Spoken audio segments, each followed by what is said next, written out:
ஆண்டவருக்கு நன்றி செலுத்துங்கள், ஏனெனில் அவர் நல்லவர். திருப்பாடல் 76:34. 2023 இன்றோடு நிறைவடைகிறது என்று பெருமூச்சு விடுபவரா நீங்கள்? அது அல்ல வாழ்வு.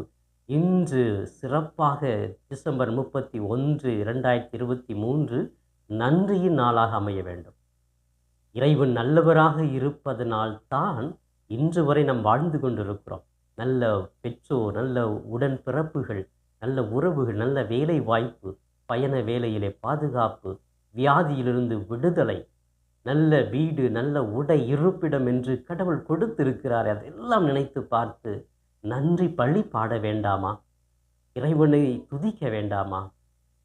ராஜா, நீர் செய்த நன்மைகள் அவை எண்ணி முடியாதையா, ஏறெடுப்பேன் நன்றி பலி.